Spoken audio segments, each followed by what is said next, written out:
I'll loud enough here now. Yeah.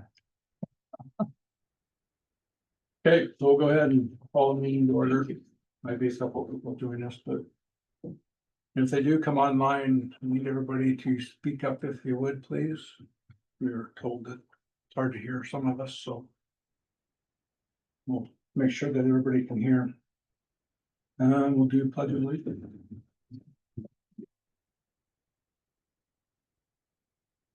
I pledge allegiance to the flag of the United States of America and to the republic for which it stands, one nation under God, indivisible, with liberty and justice for all.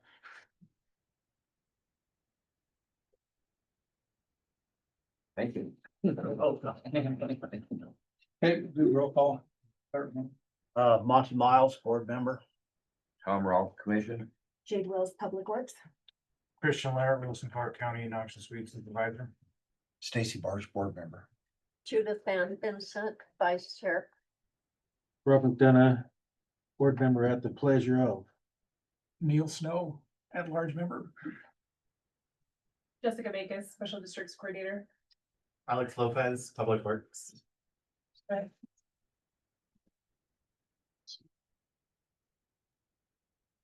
And we'll do an introduction. Sophia Francisburg, County Extension Agent for Ag. Thanks. Dave Burch, Chairman. So in your packet, the past meetings outlines are there. As always, they're online if you want to listen to them. But had a few meetings on things, so that's good. I think we got a lot accomplished in those other two meetings, so. Getting the Big Sky Watershed person figured out where we're going with that. Any public comment? There's not really public here, so we're good with that. Action items.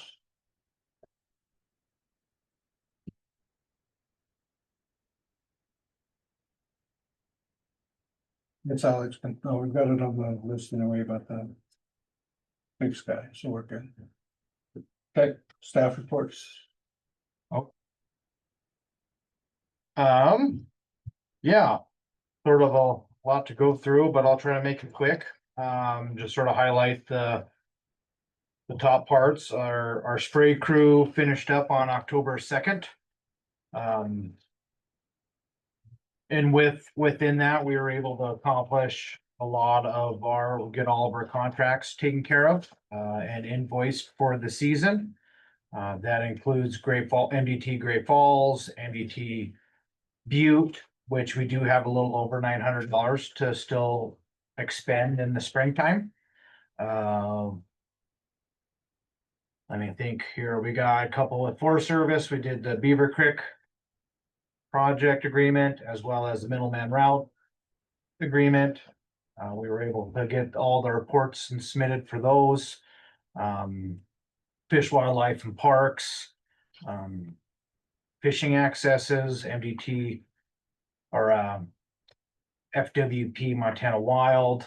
Those are some of the things that I have off the top of my head. We do have on the back of some of ours, we do have a special project summary as well as the county road district right away season tools.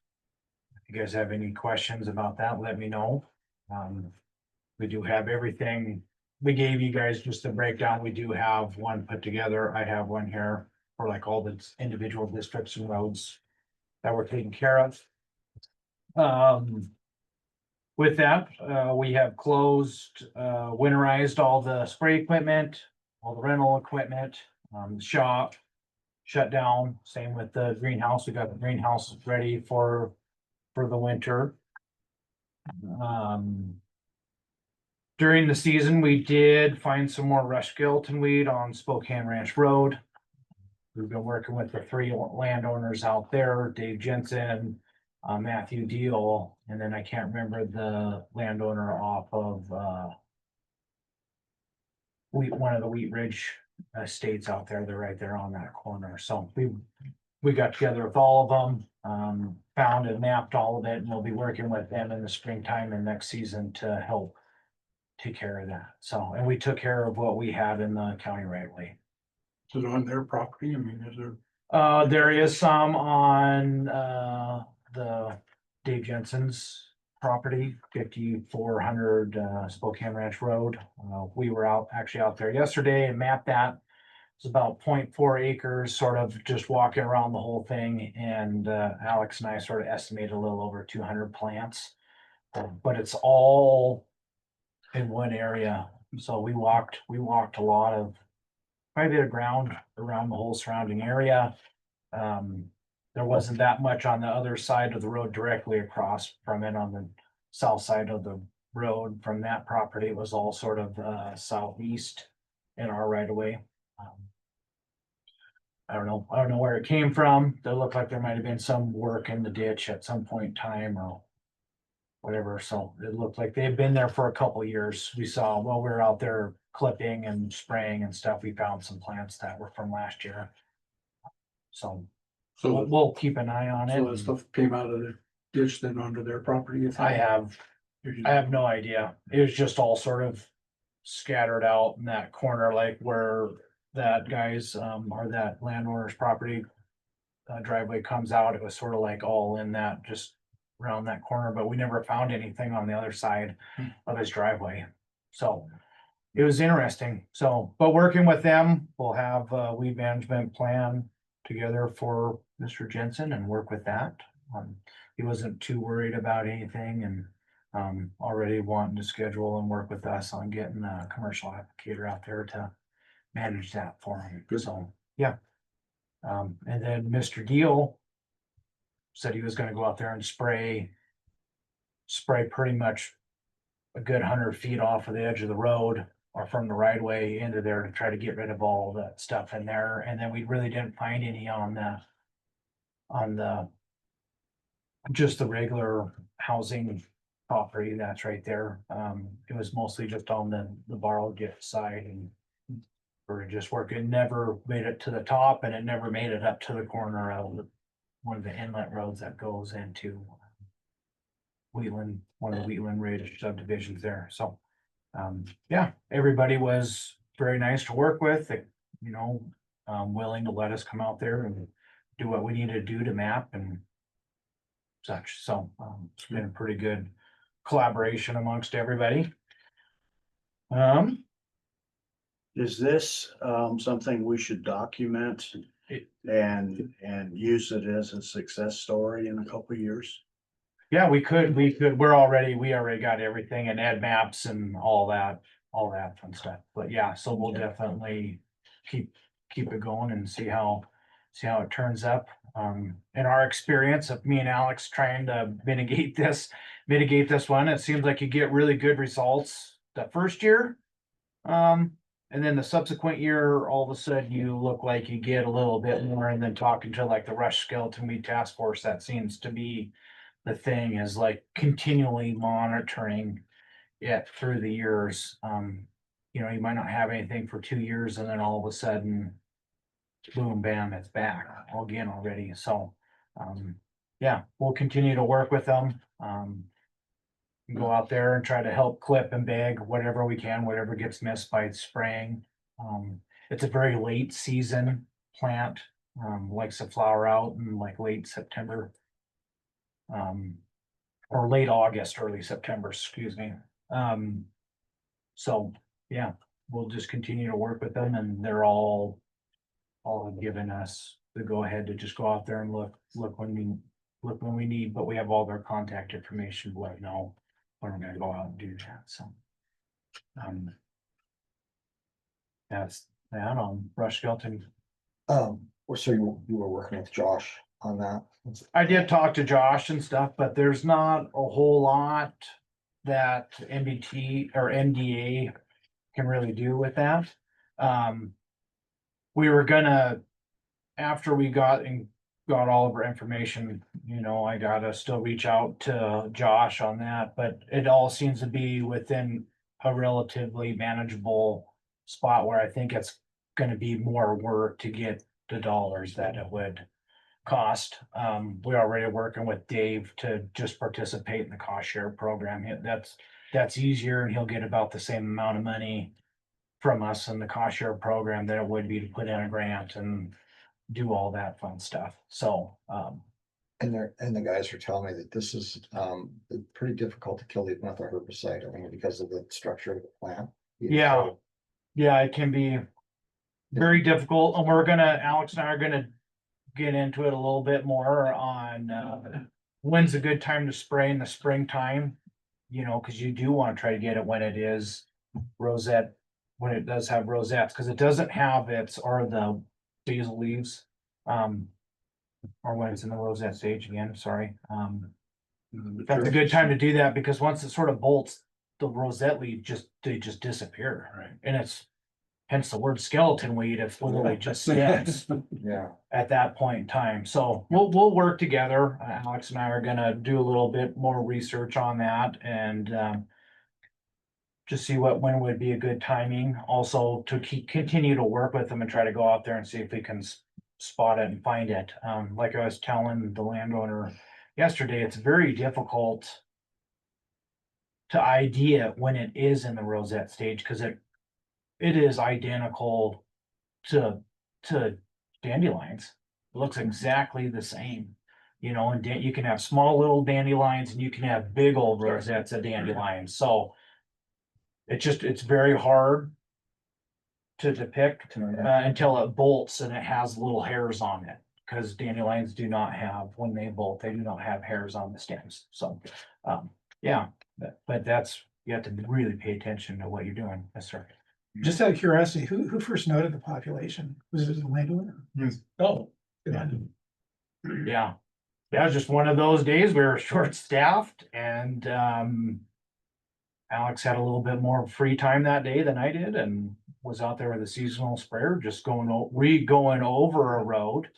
And he found it in our right of way, and that's what caused us to obviously expand out from that. So, and then Alex does do site visits on, we did have a weed management plan on some of the Wheat Ridge sections. So he's been out there looking at it, hasn't found it in there. And like I said, me and Alex walked hundreds of yards off of each way on this little section on this little bluff that he has right there next to the road, and I couldn't really find it anywhere else in his property there. So I know it's just sort of interesting.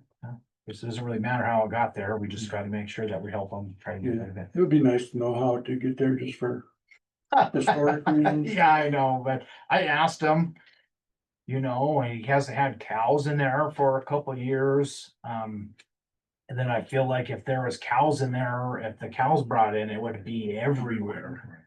I mean, like it'd be everywhere. I mean, we walked a couple acres of it. And I couldn't find it anywhere else. So, Yeah, I mean, we'll continue to look. yeah, we ended up surveying like 15 or 16 acres yesterday. That's what it ended up being at my owner's property. So, it's all grass, I'm guessing. Yeah, per- yeah, it's all, some of it's native up on the top. And then, you know, sort of like a CRP mix in some of the other areas that were a little easier to seed, but But no crops that we have. no have to worry crops, about. no. Good. I was just gonna add that I'm increasingly convinced that a lot of this stuff just gets transferred around on mud flaps in the back of pickup trucks, because I've managed to transport 2 weeds up from Kansas into my yard, which don't occur very many other places, and right next to where I park my truck. That's probably how they got there. So I think in a lot of cases, it's very difficult to know when Yeah. something came in. Yeah. Yeah, there's been so much work out there with all the Wheat Ridge building and, you know, I mean, some ditch work and all that, like it's really sort of hard to tell. It's the same with like the Canyon Ridge one, like who was it? Yeah. You know, was it, you know, which party brought it in? It's really hard to tell. So with all the stuff that they have to go through, so anyways, it's been a good working relationship with them, and I'm excited to move forward with that and help them take care of that and hopefully have a good success story moving forward. So hopefully we caught it relatively early and it hasn't been there for, you know, decades or anything, hopefully just for 2 or 3 years, and we're able to get on it. So Our cost share program has been doing the best it's ever have, since we started that. And I think that's a testament to Alex Lopez over here. Really pushing that with all of our weed management plans. What I have right here is almost $1,600, and then we just got another one turned in yesterday. That'll be a pretty good amount, so, yeah, I'm real excited about that. We do just a quick thing on our compliance for the year. It is over. It's just amazing how the calls all of a sudden stop. We're in that September timeframe, but Alex did put together a nice case status report here in our packet. And just in summary of it, you guys can read through a lot of this. But we had 131 cases for the year. And then we still have 10 cases that are outlined below that. 5 cases still remain on hold pending continue monitoring. 3 cases are classified as in non-compliance and may require further enforcement. And then 2 cases are still in monitoring status, so they'll be reevaluated in 2026. And Alex has all the case details and stuff in the back, if you guys want to read through that, so. Yeah, Can you send me that either? Yeah, the report. Yeah. Usually there's an example for the legislative. yeah. Then, like I said, in the very back of your packet is also just the county right away season spray district costs and miles of road and acres sprayed, as well as our special project summary for the year. And all the work we've done. Look through here. One last thing, we do have 2026 calendars out. If you guys have not grabbed them, we still have plenty of them. Just from Montana Weed Control. And I think that's sort of what I have for my report. This meeting. Question? Chris, can you tell me what district my area would be in? Your district. I believe it's the Wolf Creek District.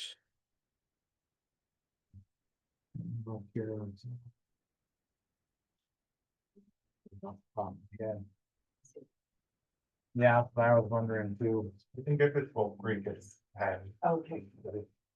I think Lincoln, Gate, and Augusta is not. Yeah.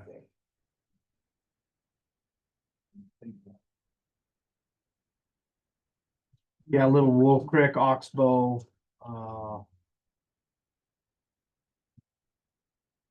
434, 434, 35. 435. You might be in between a couple districts too.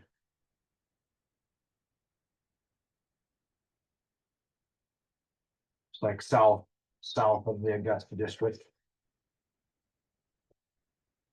Or 90-10. Question, I apologize if I asked this earlier and forgotten in another meeting. Is there a standard that Montana as a state uses to report weeds as ed maps? Is that basically the go-to, the best way to report new occurrences? That for like this occurrence of rush skeleton weed? Yeah, we use ed maps. That's what the Department of Ag really likes us to use, and that's Statewide. yeah. Okay. Yeah, so that they, I believe the Heritage Program is able to have access to that, and that really helps them build our state maps and help the Heritage Program, so that way we have good data and resources to hand out But thank to you. them to others, yeah. We went with it just because there's people that didn't have availability of mapping stuff. Mhm. And some people had really good mapping, but they've all put it into their map. Okay. It should all be there. Yeah, no, it doesn't cost anything for you to have that app on your phone. So that was sort of the idea behind that and really help with that. to continue to grow and build our, you know, your populations and all that Yeah. fun stuff and, as a heritage program, so. Good. And that, they require that with all of our MDA grants is for you to use EdMap, so all that information that, you know, that's sort of the piece of the information that we want when they're giving those monies out, is for them to be able to take that information of all the map weeds and continue to add and grow, so. Very good, thank you. Any other questions? Christian? Okay. Jessica? Sure, with the public works overall, a lot of things happening with planning, land use, solid waste, road, shop, bridge. Couple highlights for you. Our our county shop has all of our snow plows ready to go. So when it starts snowing, we'll be on the road. Otherwise, the road division has been taking advantage of the nice weather and is still continuing to grade and apply mag chloride, as long as the weather will allow. We are recruiting for an operator in Lincoln. If you know of anybody looking for an operator position, that is open right now, and that Lincoln position is a little harder to fill. Head Lane Bridge was completed, that started in June, that was completed in October, and that is open. Glass Drive, we used, I believe, the deck from the Head Lane Bridge on Glass Drive, that is also complete. So a lot of work in our bridge department.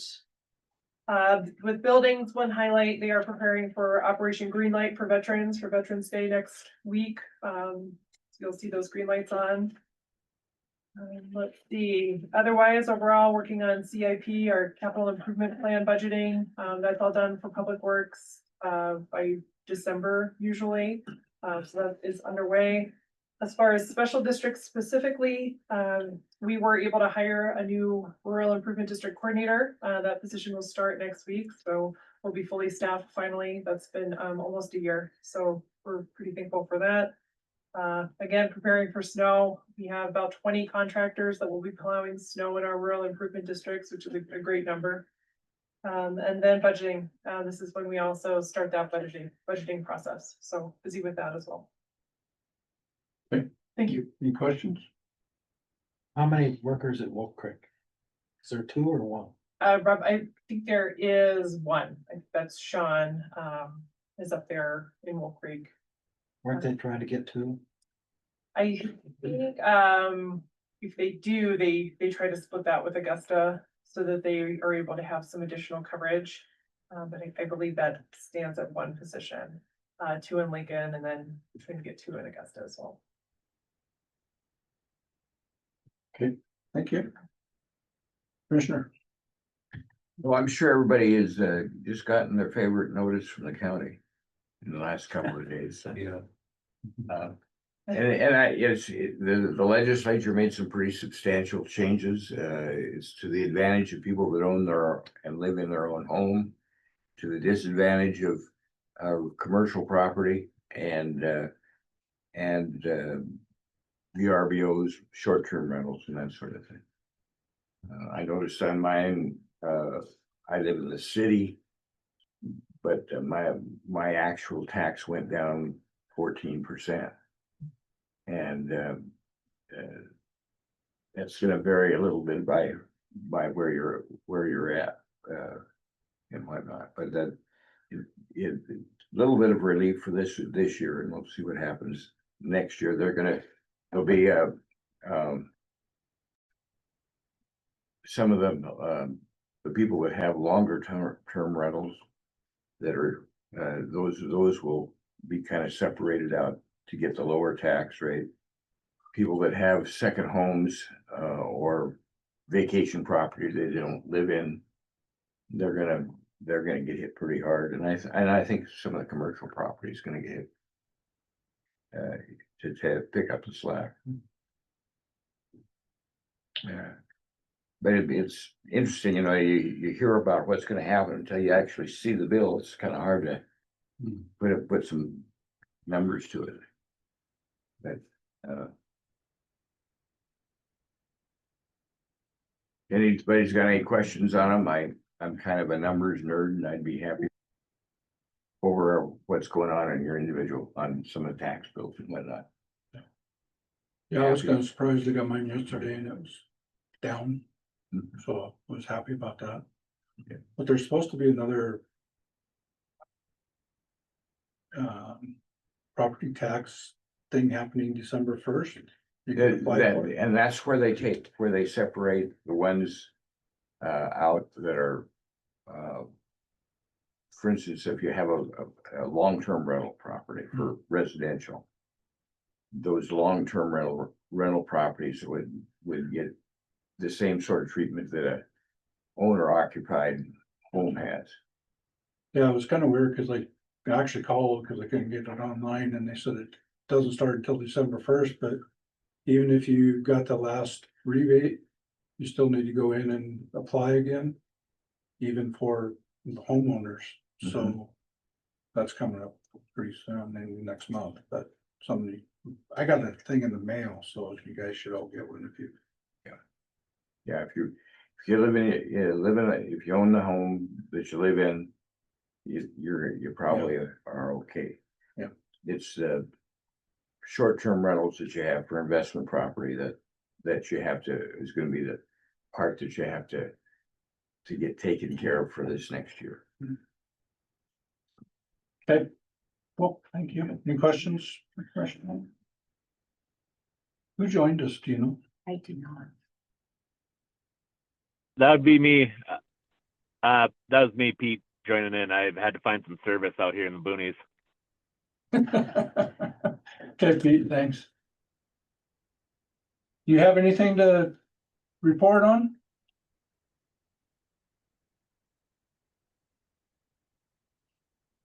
We lost him. Pete, Pete, wake up. Raise your hand a Yeah. little higher. Mine the way. No. Okay, so you have nothing to report then? We're good? Nope. Okay, well, thank you. Okay, you want to do the Big Sky or Alex or Alex? Yeah, thank you. Sure, I can do that. So I guess MOU is probably the first thing on there. So that was sent out in your guys' board packet. It just kind of goes over like our agreement with Big Sky Watershed. Kind of details the fee that will be paid and the timeline for that, things that the individual performing the service position cannot do and that we cannot have them do. It's kind of just like an overarching document. It kind of also goes over like a work plan description, I would say, and Jessica had clarified with Big Sky Watershed Board to make sure that since our project is not watershed related, that it would not be an issue, and it's not an issue on their side. So does anyone have any questions about the MOU document? Okay. Then we can go on and do the interview section. So we did our interviews last week. We had 3 really qualified applicants. They all went really well. We communicated our candidate selection to Big Sky Watershed Corps, who then offers that position to that individual. So that actually happened like within an hour of communicating with them. They wanted the weekend to think about it, and she did accept the offer on Monday. It's conditional, just because they have to pass a background check before that is fully executed. So their name is Lillian Nix. She started out in plant sciences, I believe, and then transitioned to environmental sciences. She has a really strong background in like actual GIS and mapping. But she also is interested in community outreach. She's currently in an office setting, so she's looking for something that's more like 50-50 or at least includes outside work. I think she's excited about the opportunity. Yeah, so it's exciting that we have someone on. That's good that she accepted. She was by far one of the better candidates I think we had. So. And she'll learn a lot from this, just because her background really is in like projects specifically related to GIS, but she doesn't have a lot of like local government or regular work experience. So I think she has a lot to gain just learning what we do and how you can grow out from that. One of the things the committee talked about too is her background in GIS. It would help out the weed district tremendously too, and that's another thing that we can build on as far as a project going forward. And I think she'd be happy to. She should be thrilled to be able to do that, I would think, so. Yeah, I think so too. I think it, like part of the work plan is working with the individual that's gonna come in. And so we'll work with her on like what we could do mapping wise and what she can do, and also bring in Eric, our GIS person. Too. I think it's exciting. Okay. And then the work plan overview, we sent it out. I'm not sure if everyone had a chance to look it over. So these are kind of, it's based off of the meeting that we had with the steering committee, and everything that we discussed. I kind of tried to separate it out into sections such as like resource development, volunteer development, education and outreach, Thank you. mapping and monitoring, and program development. So it kind of just, like I said, goes over everything that we spoke about during that meeting, some identified stakeholders that we would like to start working with, whether that's just meeting up and seeing who's in charge of those groups and how we could offer any assistance on the divisions or districts we have, and any resources that they might need to work into a Noxious Weed program on their side. It's definitely still a draft. So we're still take comment or any ideas that anyone else has. So we're going to meet up again, continue working on it to finalize it moving forward. Those comments, I guess, could come like through email directly sent to me, or if anyone has anything to shoot out. One of the ideas that we talked about was getting a presentation that board members could have, so that when they go to a meeting, they have a full set of information to be able to talk to the people that they're addressing and try to engage them in the Noxious Weed District, get them involved in the spray dates and the handfuls.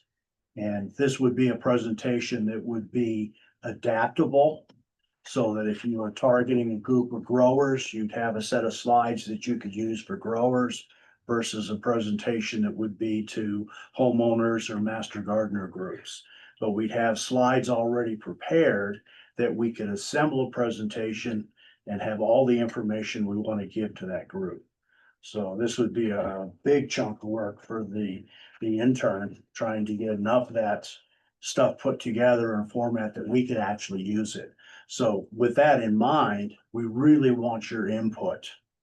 What you need the presentation to have, what's important to you, what groups do you think you're gonna want to present to, so we can get that presentation targeted.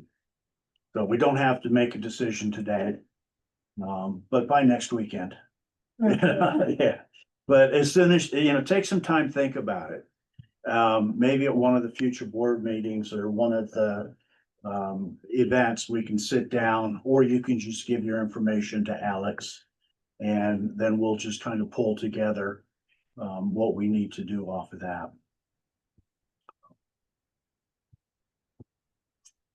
Will she be here for the January meeting? Yes, so she will begin, I believe, January 5th. So they will be here for that meeting that's occurring on the 7th. She won't be at the mandatory meeting. No, those will occur in, I don't know if that's been sent, it's like the 2nd or 3rd. Okay. January, those first mandatory meetings. And then I'm assuming once the work plan gets finalized, before she gets here, share that with her. Yeah, that I'm not sure about if they do, like if that'll be something that they work on at that mandatory meeting, just because Big Sky Watershed Board has shared the work plan document that I think you work with that person during that time. So like we should have a really great idea of what we'd like to come out of it, but then we're also going to be working with that individual and setting those goals and expectations. Okay. Yeah, That's good. Yeah. Okay. I think that first week is a little bit of a culture shock. I think, this person is potentially moving from You know, so we're Missouri. Missouri in this case. I can remember a lot of members coming from Florida, you know, and they're dumped here in January. And I think just that initial week can be a lot. We're fortunate, I think, in Helena because housing is a challenge right throughout this state. But because we're in Helena, there will be other organizations, other host site organizations here. So that member will likely be able to share housing, which will be critical. But you know, that is always a challenge. So if you do know of any long-term rentals, hopefully, that are available, you know, that can be a great solution for these folks. And I think too, you know, this work plan, I think it's really critical that we have a good plan to start out. If we see some strengths with this number or, you know, some specific areas that we kind of missed that we could elaborate on a little bit more. I think it can be somewhat of a living document moving forward, but having that core plan together is really going to help us hit the ground running. How old is she? I believe she is 23. Oh, You can't ask that question. I did. So yeah, they are, all three applicants were more recent graduates. So to qualify for the Big Sky Watershed program, you have to have a degree, a bachelor's, and then you just have to be a US citizen, essentially. And so they are often very young individuals just fresh out of college. Which will really help for social media outreach. Yeah, right. Yeah. It was kind of funny on her application. She went through everything and one of her concerns was the winter. So she's coming So in she's coming right January. in January. Yeah. Hopefully we'll have a mild winter until February. It'll be great. Yeah, Yeah. I think this is a really positive program. Really looking forward to this opportunity. Good. Any other questions? Okay, so if you guys do go through that draft plan and see something that you would like to put in there or have questions about, make sure you contact Alex. We'll get it going. Okay. Sophie, do you have anything for us? Not particularly. I was gonna ask Christian or maybe any of you. I'm doing a Master Gardener course this winter and I was hoping that maybe somebody could come in and talk about noxious weeds. So if somebody is available on Wednesday night. Yeah, sure. That would be great. I know you mentioned Master Gardener courses. Thought I'd bring it up, but that's the only thing going on for me. We have the last two master gardeners. Sessions that they've had, we've actually had a table there, Oh, great. so. The symposium? So that'll be March 28th. We'd love to have you back. Working with the board for the Master Garden Association on that, and March 28th is a Saturday. So we'd love to have, Monty and Dan both started that one last year. they'll be at Carol. Oh, thank you. Okay, board member reports. Monty, you wanna start? I have nothing to report other than I had a good time in Vegas when the Who played. That's where I was the last meeting. So. And I stopped and got to see a bunch of the petroglyphs on the way back to Nevada. Cool. Things winding down. It's interesting. Judith Ann just mentioned a couple of days ago. It's like, geez, it's nice as it's been. We've had spray days. You know, we could have been out spraying still, but me personally, have winterized all of my equipment as you have, and just waiting for spring.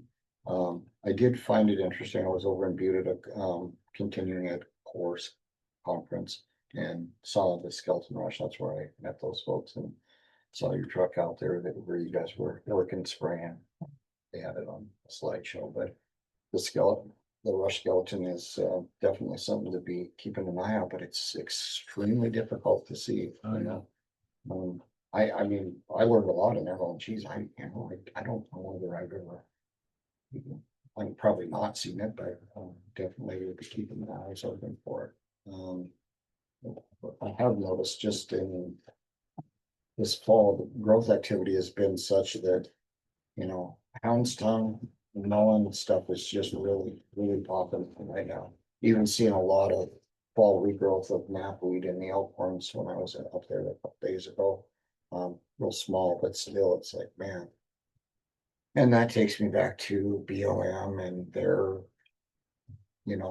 project areas, and I just wish that, there was a way that Kevin could get additional help and get on top of some of this stuff, because it's pretty rough shape. All the public lands are just pretty rough for service.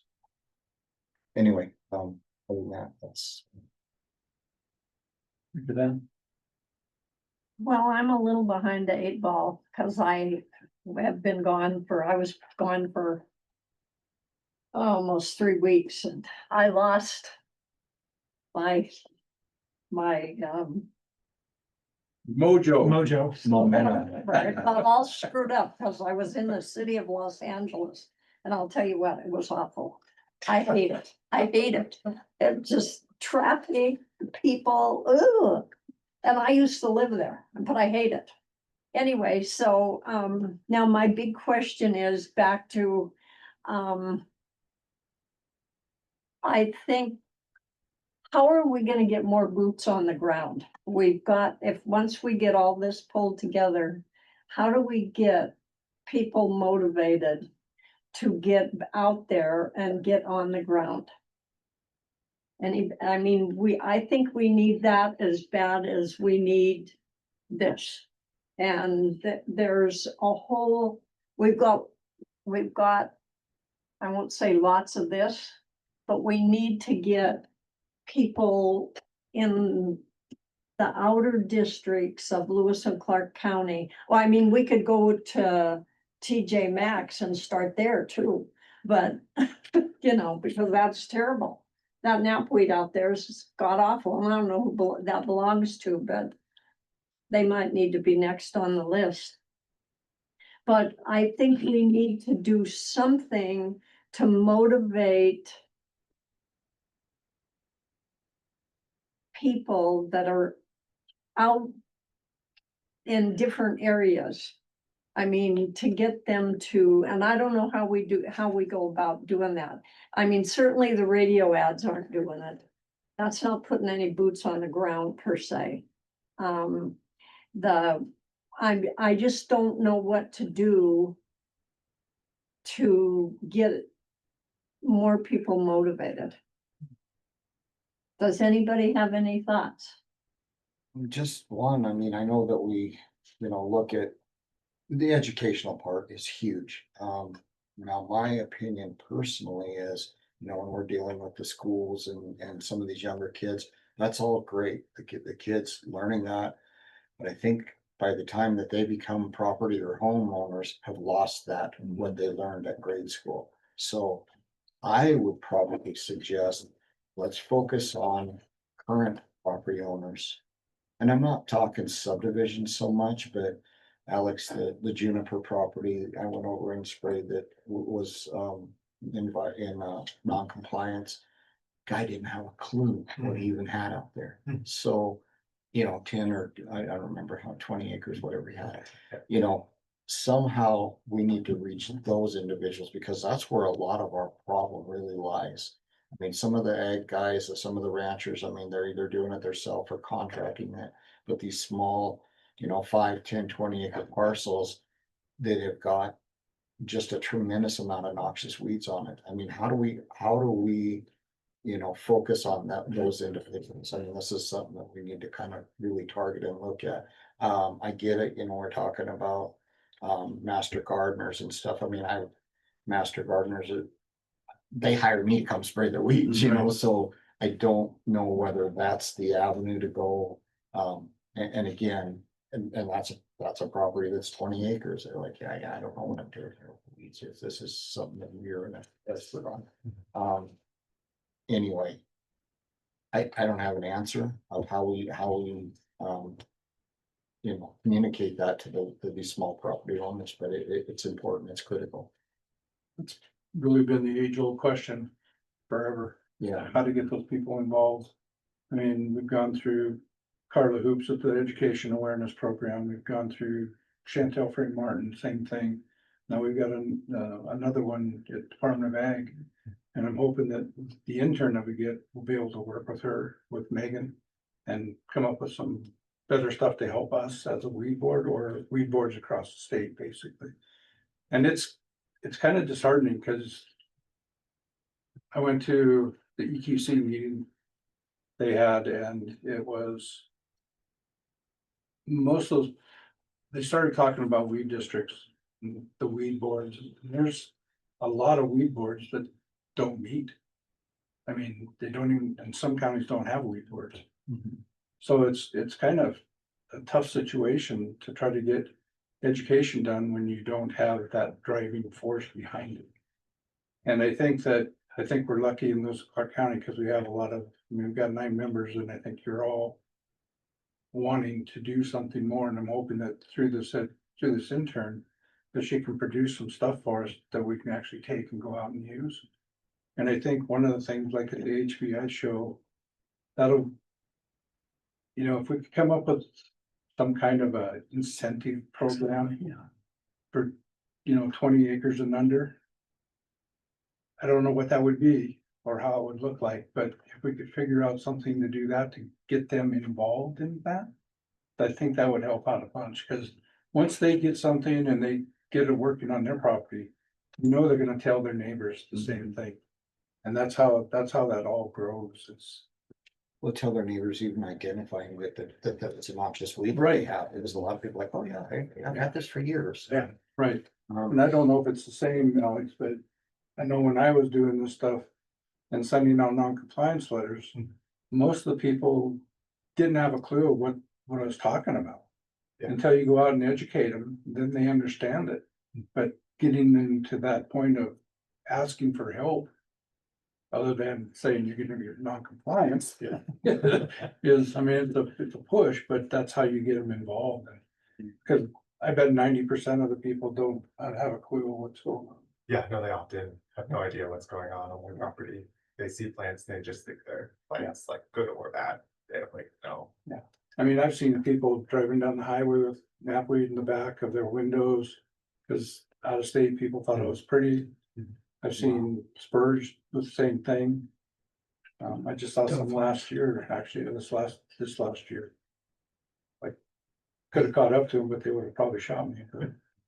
I think Judith, and answer your question on like the TJ Maxx stuff, that, if I'm not mistaken, the majority of that property south of that is Helena Regional Airport property. And we have opened up a line of communication with the new airport director, and Christians graciously agreed to go out there and educate them and show them the proper spray technique. I know a guy that works out there, and he says it's just kind of a cluster already, that, the different guys are spraying and different times, and who knows what the chemical is and the ratio. And I think they just need a little direction, and it could go a long way. So that definitely, and I told you I would be more than willing to come out, just assist in anything that you can get going with them. So. Yeah, once we get that management plan done with them, I think that'll help. And then Huge. him talking to some of his other people that he deals with, we might spring in some more, because there's a lot of construction going on out in that area. Yeah. And like you say, TJ Maxx, not that far away. All those areas over there, so it would be a win-win, I think. But Well, and even like the Helena IR, that building sits on Helena Regional Airport property. And I mean, I've known it for, 10 years. I mean, the knapweed in the surrounding field is just out of control, has been, Yeah. So I'm excited that they're willing to start taking a more active stance on that, so. I think one of the key words we brought up was incentivize. If you can incentivize landowners to do something, and whatever the size of acreage you might want to have, whether it's 10 or 20 acres. And I also agree with the comment, once landowners have something going on, they're gonna tell their neighbors, or their neighbors are gonna ask. And I don't have any great ideas for how to incentivize, and other than money, but where does that come from? Yeah, I mean, we do have a cost share program. But I built that or made that pre-COVID. So when we really haven't looked at it since then, so that's something that we can look at, maybe tweaking it and stuff. You know, I set it up to try to help as many landowners as I could, you know, with making obviously thresholds so that we can try to spread it out as far as we can to help as many of them as we can, even if it's not a whole lot, but something's better than nothing. And that's, like I said, a testament to Alex on why we're gonna be over, you know, we're getting close to $2,000, which we've, you know, we have never even hit that yet there. So, you know, we do try to educate people on that too when we're at the HBIA and all that stuff too. So yeah, it's always been a hard question on how to get to everybody, and that's a very hard thing to do, is to reach everybody. And so it is tough, but you know, I feel like what we do and the people we do touch and we do work with, we do get a lot of good stuff. I mean, the amount of weed management plans going up every year, and people coming in and redoing them now even too, and so it's good. So but like I said, we're just scratching the surface, and I think we can always do better and grow more. And I think that what you guys have done with this Big Sky Watershed member, it is that step to help, I think, carry on what we're doing. So, like you said, some of your thoughts, you know, try to do your best you can to read that and put them down and help Alex and the subcommittee really encapsulate what you want to do, and we'll do the best we can to set it up and for us to continue to grow. You know, and then if we can save up for a couple of years on our special county grant to do another one, you know, we'll have to save up a little bit to do that at the cost of what it is. So, you know, and just keep growing and doing the best we can with the opportunities that we have.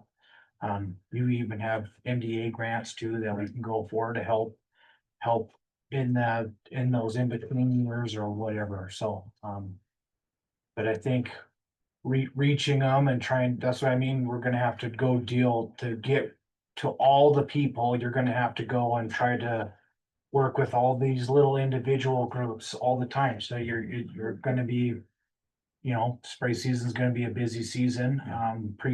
Pre-spray season's gonna be pretty busy too, to try to get out there and communicate those things moving forward, obviously, after we're beyond this.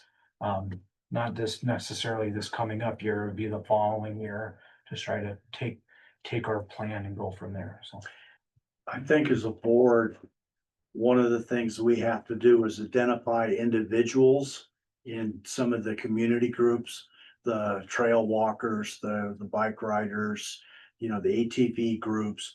Find individuals in those groups that we can get excited about weed management so that they can get their organizations involved. Because it's too much for us to try to solve every weed outbreak in the county. But if we can get a key set of people who are interested that we can work with, then I think we can have a bigger impact. So I think part of our responsibility is to talk to the people in these groups, find out who is interested, and then get them involved in some of the stuff that we'd like to see done. Have them actually take the ownership for the spray day, take the ownership for the weed pull. I think we can use the Sun River group kind of as a template.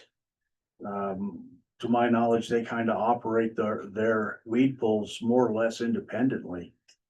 And if we can use them as a template, I think we can move forward and get the motivation, get the excitement about it. Well, and I think that hitting up these other groups, organizations, I mean, and we'll go back to Ponderosa Snow Warriors out of Lincoln. I mean, they had a great, I mean, they had equipment, you know, spray equipment, they were getting chemical, they had licensed applicators.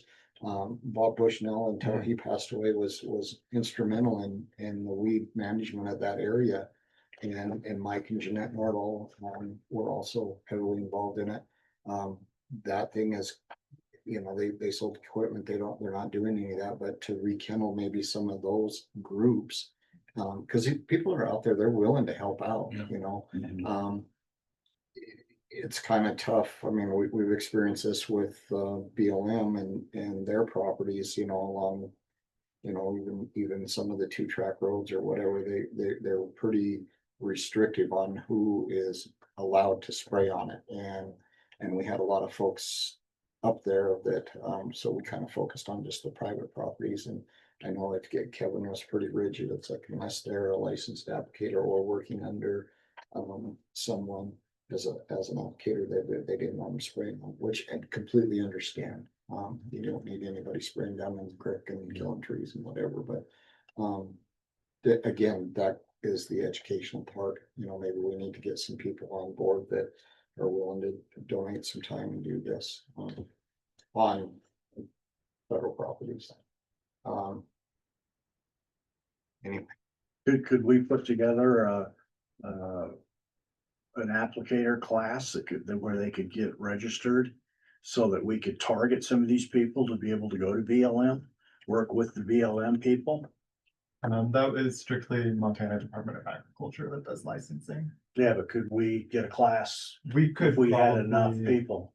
bring something together if we did and then have them there to do the licensing tests. Like that's what happens at the Southwest area crew Yeah. training. They're on there. I mean, that's a whole different. We could like host it or something though. Yeah, but they can also directly walk in there and take that test for free with the resources that MDA provides, Are you talking about private or commercial? private or commercial. Cause we also do the private. Okay, so you will Yeah. actually do the test. Okay, The only thing with the private applicators license, that does kind of throw a twist into it because they're not near or joining their own property, so that really wouldn't work either. I think they all need to be licensed under Christian. And I don't know. you can hurt them. Yeah. Okay. Anything else, Judith, then? I guess the only other quick thing that I had to say was that and I wasn't there, but the County Creek Fire Department had held a meeting with the Lincoln Prosperity Group and the Western, what is it? Nevada Mountain. Well, yeah, for Nevada Mountain, but it was the. Oh my God, I can never think of that name. Anyway, Montana Wild and the other one that goes along with them. And it was the girl from, how come I can't come up, Alzheimer's is sitting in.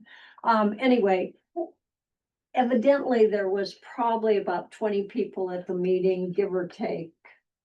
And they did not come up with anything that anybody can tell me where they made any impact one way or the other. It was kind of just an informational meeting, as I understand it. Now I have the girl that spoke from the people, I can't remember the name. She has not gotten back to me. I have sent her a couple of emails, but I haven't heard anything back from her.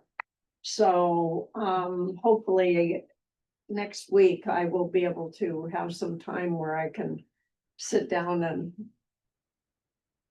make some phone calls and see if I can get a hold of her to see what her thoughts are. But other than that, it's pretty much I don't know where they're going. I don't think they know where they're going. We also had a meeting with the Forest Service and they are kind of at a loss of what to do, especially because the 21 plan that includes all the roadless areas that the girl from Department of Agriculture, Brooke Rollins, where she took all that stuff away. So everybody's kind of grasping for a way to go, and I don't think anybody knows what they're doing. So that's kind of the end of that deal, I guess. I mean, it's not the end of it. Lincoln is still pushing to have Nevada Mountain and to do their 400 acres and do all that kind of stuff, but nobody's there. I don't think there are any decisions that have been made. Is that your understanding? No, and I think that there probably the sense that under the current administration, there might be an opportunity to give people in Lincoln the opportunity to have more recreational use of the land without having to do wilderness. And Right. and so I think that's maybe a direction they're gonna try. The people I'm trying to think of is the Wilderness Society. Oh my God, my brain. Yeah. So, but I think they were even a little less in the know than Wild Montana or whatever that one was. So I don't know what the situation is. I think the biggest concern for the folks in that Canyon Creek area, St. Marysville, all that is, you know, what they would like to see is a fuel reduction, you know, and the Forest Service did talk about that. We want to get in there. We want to get some of this dead timber that's laying down, standing. I mean, it's terrible. I mean, when they had that Marsh Creek fire last year, I mean, they were evacuating homes, ranches up there because we thought it was coming over, and then we're all gonna lose, right? So get in there, try to minimize some of the fuel, and also when we're doing that, we're gonna have to do a lot of weed mitigation. So that's how it all loops into this group. Kevin Sheridan's been up there on the BLM logging project. It's up above my place, and realizes that my world, I mean, the thistle and the houndstone and stuff is just rampant through that whole area. They could spend weeks up there working on it, and obviously he doesn't have that time or luxury anyway. So hopefully we can get something. I mean, the Forest Service sounded like they were still trying to do some fuel mitigation, elimination, but I don't not hold any breath on any of that. And I think we've had some pretty good examples where it's been done. Yeah. That they've been able to stop some of these fires Yeah. from going wild. Yeah. That one that was close to Lincoln this year hadn't been done, and it burned and burned and burned. I think it's probably still burning, yeah. So are you talking about south, over by Nevada Lake, that Windy Ridge fire? That was huge. And they couldn't get the manpower in there to fight that fire. I mean, the same thing happened on, they called it the Marsh Creek fire, but it was right up on the Continental Divide where it was too dangerous to get ground crew in there, and they couldn't get equipment. So The deadfall was 6 to 10 feet deep. yeah, and we see that right close to where we're at. That's why it's such a big concern with the folks that live out there in Canyon Creek. There was like, man, if that comes down here, I mean, it's gonna come hot. Yeah, I was up on Dalton Mountain Monday hunting, Yeah. and they've got a pretty decent timber sale going on up there, which really needs to happen, because if you look at those other areas that they're not cutting in, when there's so much deadfall that there's no way an animal's gonna walk through that. I'm sure not the hell's gonna walk through it to try to chase something going through there, but they won't go in there, and you can tell because there's less and less animals in those areas because of that whole deadfall situation that the beetles have caused. And if you look from McDonald Pass over towards Butte, if a fire ever gets going up in there, it's just gonna go. Yeah. Because there's so much deadfall. Yeah. But We had a good example up here by Rimini, when we had that fire earlier this year. Yeah. And they had they'd chosen some areas around there where they'd gone in and cleaned it out. And that really helped them slow that thing down. Yeah. Well, from my understanding that, they do not have a plan in place to do that. They have to come up with a plan. So we're looking at 26, 28 before they could even do anything to get that. And the Elkhorns is their number one priority. And then our areas, whatever our area means, is a second priority. So they're pushing us out quite a ways. Who's priority? Force it. for- Forest Service. So it will, I mean, it's nothing that's gonna happen tomorrow or next year or the year after that. It's all out there, but nobody has a plan yet. Yeah, they were talking that, Prickly Pear watershed area was their primary, was their number one. Right. And then number two was, they called it, the lost, Lost horse, but yeah, they didn't call it lost horse, they called it lost something. prickly horse is what they called that Prickly horse. area. I'm like, that doesn't make sense, but. Yeah. Well, Okay. and that's something we'll just keep in touch with them and see. And again, Right. it's just, cause it's gonna be a problem with weeds going forward. I mean, Yeah. just. When they go in and do a long, timber sale and harvest it, it'll be terrible. Indeed. Rob? Well, I never lived in LA, but I spent a week there one day. My weed spray and stuff's been put away for the winter as well. With hunting season in full swing, I've been mental mapping some places that I missed. So hopefully I can keep that for next spring. Good. Thanks. You? Thing to report? Okay. Just a couple things, the MWCA meeting is coming up in February, it's gonna be in Billings. Should be a pretty good meeting, we've had a EQC meeting a couple weeks ago. They are putting together a roundtable discussion for sometime in January. So it's gonna be before our meeting in Billings, but we've asked them to get a committee together or get some people together to come down and talk to us at that February meeting in Billings. So hopefully they will do that. The EQC meeting was,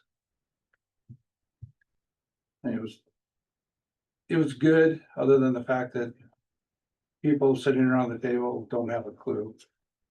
And, it was, I mean, some of them know noxious weeds and some of them are, they're willing to do some stuff, but they talked about, especially about the compliance issues. So I think that's gonna be one of the key things that they work on, will be compliance and try to figure out a better system for that. It was, I got to go up and talk and, they had a question for me, so I went up and answered the question. And I asked the commissioner, the chairman, if I could ask a question, and he said, sure. So I asked them all around the table, says, how many of you guys own land? People raised their hand. It says, how many of you have noxious weeds? A few people raised their hand. And I says, so do you control them? He says, yeah. He says, do you have a weed management plan on file with the county? None of them did. So I says, you're all breaking the law right there, because that's what you're supposed to do. You're supposed to have a management plan on file with the county that you live in. So everybody was shaking their head, yes, and laughing a little bit, but it brought a point home. That's what the law says. And if you're not following the law, then we need to revamp that somehow, so people have an easier way of being in compliance. So I'm hoping that something good comes out of that. We'll see what happens, but it was a good meeting overall.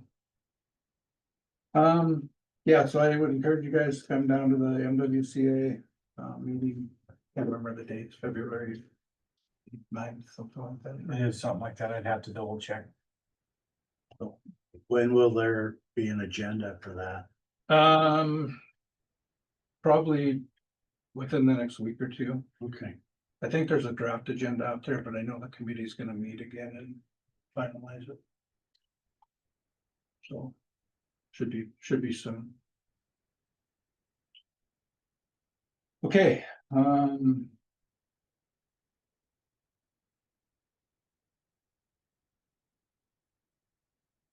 So discussion. About. Baby's breath update. Yeah, so I know that Jason Allen had brought forward for you guys to consider putting baby's breath on the county weed list. Worked together with Greta and Josh and Jason on a little bit of it. We did get some information. Alex and I have both looked on the Heritage Program as well, and we do have Alex put together a nice little presentation that we could send out for you guys to look at, but really all in all, just to make it, pretty simple, it is sort of here present in small areas, here and there throughout the valley, here, like the whole Helena Valley, like hiking trails on Canyon Ferry Road on the south side on it. On occasion, it's not all just the Helena Regional Airport. There's other properties that have had it. And then, Alex and I did make a lot of trips up north and trying to drive around and take different routes and on the way back and to and from everywhere. And I mean, the only other place that it is in relative small populations as well is in Craig. Like in Craig, like we've driven the back road around Craig and everywhere, I like to go camping and fishing over in that area myself. So like I spent a lot of time in the summer over there just on personal, just really haven't found it in too many areas here that it's just not, in my personal opinion, I don't think it's that bad. I know Jason's comment was we don't want to be as bad as Butte Silver Bow, which when you look at the heritage map, that is the highest population that they have in the heritage program. Then that's just totally based off of who puts in that information. I'm from, I started in Blaine County, and I know that it is a county listed weed there. And it was hit and miss throughout coulees and stuff on certain roads. And then in the suitability map that we were looking at, besides like sort of like the Butte area, the only other place that was like where it was most suitable is in the northeast, far northeast corner, like it's going up into like Canada. You know what I mean? Like that's sort of coming down into there. So, I mean, we can certainly send that information out to you guys to look at. But Probably. I just haven't found it. I haven't found it anywhere, you know what I mean? I feel like if you get too much into this, you know what I mean, then you could do Western salsa pie, and then there's, you know what I mean, like we could just keep going and going and going, and then they're just, we're gonna create more of a problem for ourselves than we are solving anything. I don't see it. I've been trying to look in hayfields too, in and around the areas, especially out on Canyon, Canyon Ferry Road. I haven't seen it in there. I'll sort of just, don't put too much stock in this, but I don't think I've seen very much either.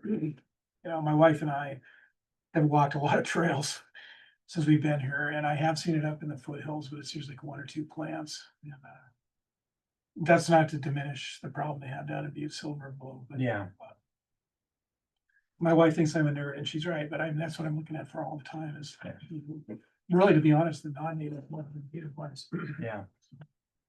Yeah, I mean, I guess in my thought and how I view this is like, if it was starting to become rampant in our hay fields and all that stuff, like I feel like the point of putting it on our county weed list would be to allow those landowners to be able to put in for grant money to help mitigate that issue. And because you're gonna need to reseed, and you know what I mean, like there's a lot that they could do to help take care of that. And so I just, right now, I don't see it. I don't see it anywhere.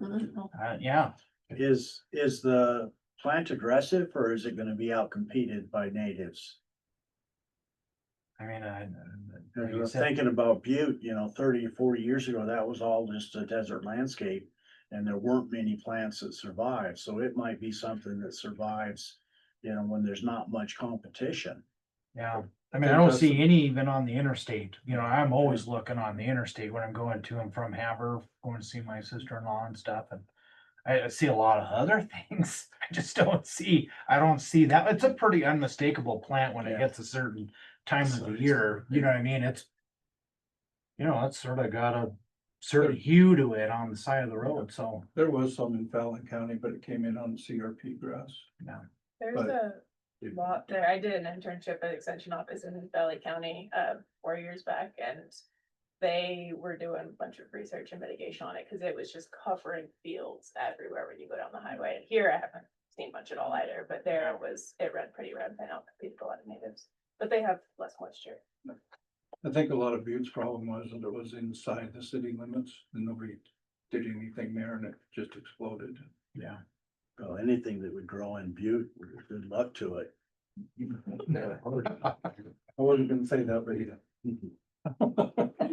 You know, and probably, you know, a lot of how this gets brought in is, you know, people put flowers on their loved ones, Yeah. and that's where you typically saw it, you know, when I was in Blaine County, there's a lot of old cemeteries around, and you could always see it on the downwind side of, you know, all those things going. Then once they sort of get out there, then get rolling too, so, yeah, I don't know why it doesn't grow here. I feel like I've seen it in the same spot, you know, in almost the 8 years I've worked here, and I haven't really seen it. I really haven't seen it like explode, and it certainly has, I mean, it's plenty windy here for it to go anywhere it wants to go. I just haven't really seen it, like, I haven't seen it that much even in East Helena. Yeah. You know, like, I go out and walk around the little prickly pear trail with my kids. They like to go down to the creek, and so, like, all the work that they've done in the subdivision I moved into, all the remediation work little prickly pear has done, that's downwind of all that, I haven't seen really any of that. All the work that Town Pump did on that side of town, I haven't really seen anything there. I mean, yeah, I find it intriguing why it just sort of is where it is, and so anyways, that's just sort of my update on that. You know, Alex and I did spend and put in some miles, you know, while we were going out doing some site visits and stuff. I just haven't really seen it anywhere besides in our. Two different, so sometimes when they grow it commercially, like for bouquets, there's a sterile version. So sometimes they use that and sometimes they don't, but I know there's different varieties, and some of the cultivated varieties don't spread seed. Yeah, So we'll keep an eye on it, I guess, basically.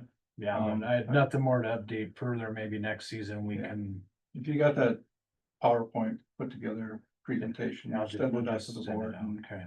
You guys just can sort of look at it. It's look at it. informational. Yeah.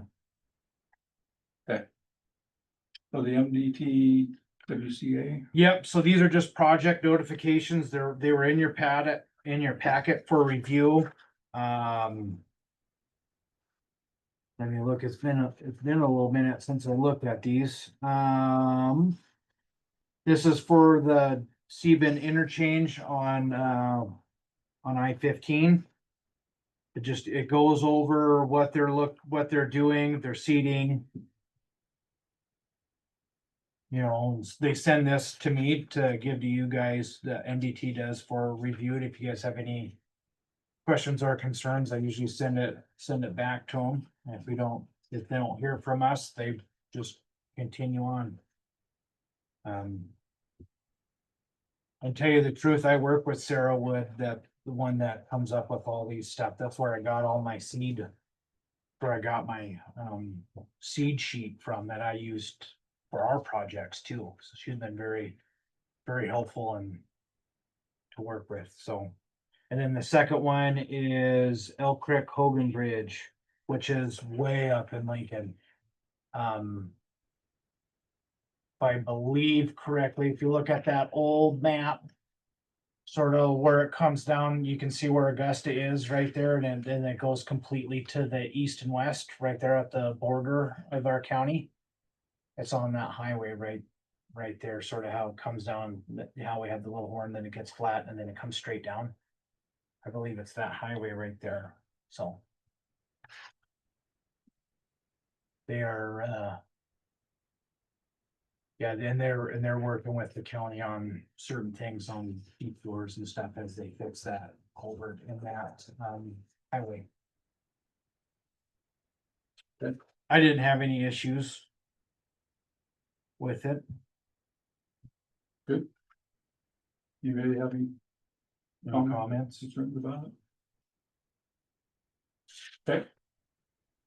On the backside of that last page that Christian was talking about. Before the local county, not just the people, compliance status before. Put a draft together of the. Letter that I think we need to send it to. Federal legislators. To try to help BLM and Forest Service with funding issue. I think that. It's drafted, I think we'll probably have to go through the commissioners. If you could take a look at that and see if there's changes that you need to make in that. If it comes from you guys, that would be great. I just think that if we could mention the lead district in it, that I think that would also help it. Cause I put the letter together basically from the lead district, but. Going through Lewis and Clark County, through the commissioners. To all of our federal legislators, I think that have a better impact. Here, just a Yes, point on that, so much like our process with the legislature, board members cannot speak on behalf of the Lewis and Clark County Noxious Weed Board because you are a volunteer board appointed by the Board of County Commissioners. So as a result, this board is an arm of that board.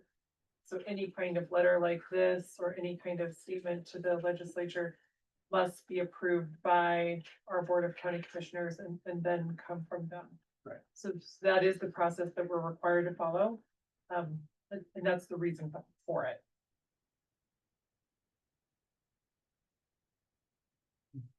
So I guess I mean, you guys can look at it if you think you see anything that you'd like to change in it. Before we send it up to the commission as a letter. And then they can put it in draft format and figure out what they want to do with it. So I'm hoping that the commission would feel the same way, because I think it's critical that if we don't get some help from the feds, especially for the federal agencies, we're going to be continually in a bad situation. Then they need help, they need funding, they need some people. Everybody probably needs the same thing, but I think we need to bring it to their attention and make sure that they're understanding that this is a key issue for us.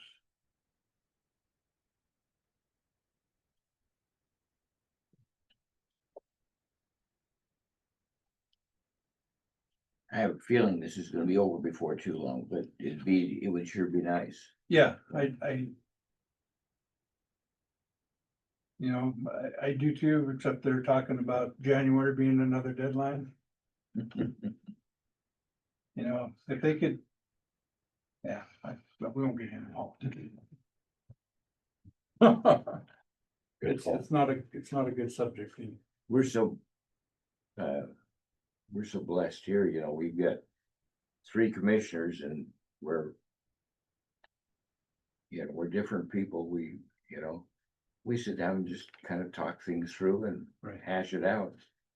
And, and most of the time we just come up with a decision that everybody can live with, And occasionally you get a situation where one person's the odd person out. I think we've all been there, but we don't get upset about it and start calling names like they seem to do in DC. We're pretty fortunate here. There's some strong opinions on things, but we try to just keep it going, Yeah, People gotta learn how to work together. they do. It's pretty crazy, because when I was first starting and going up to the hill and talking to people, and it amazed me that people could be so adamant about something. And start yelling and being, have a heated discussion with somebody. But yet when the bell rang, they were still friends Yeah, and would talk to each other, yeah, and that's, to me, that's what politics should be. Yeah. Because you should be able to talk and make a decision, like you said, come to a joint decision. Yeah. That's gonna be the better for everybody. yeah. And that is, I'm guessing that this will too, because I worked with Becky on this, Kingpin from the MWCA.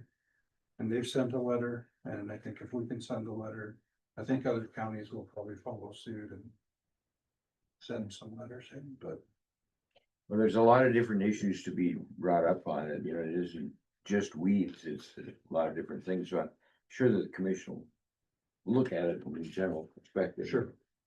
And if the commission decides to go ahead and do something, then they'll run it by legal and Yeah. make sure it's done in a way that it. But once the board has a chance to look at it and make any decision or any edits to it, then I'll get you another copy of it. And if you could move it forward for us, that'd be good. All right. Whether it goes, whether it doesn't, just need to know, so. Okay. So if you guys go through this and you see stuff that you wanna change, email me, please. No, please put it in. Non-compliance letter and process update. Yeah, we've been working with legal on, coming up with, working on the process and policy, on that, and, I think we got some final stuff to go through, and then we can present that to you guys. Is there anything you Sure. want me to add? Yeah, Chair, we have a meeting with legal next week to review a draft that we have together. The intent here and what we worked on so far is to make sure that our non-compliance lines up with what is in statute. So recognizing that this board doesn't necessarily go to that length all the time to get a court order to go onto somebody's property, just recognizing that we may not ever get to that point. But lining up our process so that we could, in the future, if a situation presented itself where we wanted to go that full measure, we wouldn't have to start our process over again to make sure that we were complying with the statute. We'd be setting ourselves up to do those first few steps in order ahead of time.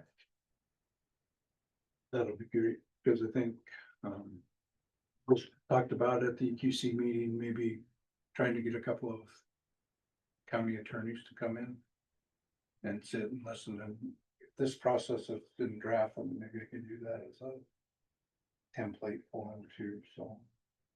Cause they need help. I mean, you got 56 counties, so you got 56 different attorneys with 56 different interpretations of the law.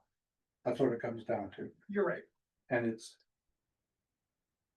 good or bad, that's the way the law is sitting, and you have to be, most of the counties a lot of the counties are too small and they don't have time to do that. Some of the big counties don't have time to do that either. So to me, there's gotta be a workable situation that we can come up with somehow, somewhere. But if I can get that draft from you guys, I would appreciate that. And talk to, so is Nico the one that's heading that in? Well, staff are working on it. Alex Lopez has been the staff member working on getting those drafts together. And then working with Nico as we have those drafts ready for review to make sure that we're following that statutory process.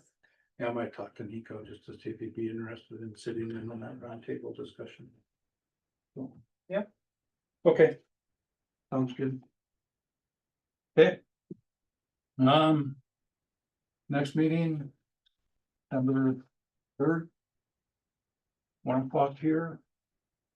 Anybody else have anything? I guess if you guys could give me your edits to that draft letter by next week or so, would be fine, and I'll put them back together and get it up on.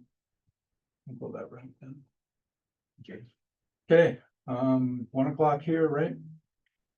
And I need a motion to adjourn if there's no other discussion. So moved. Okay, seconds, we're adjourned.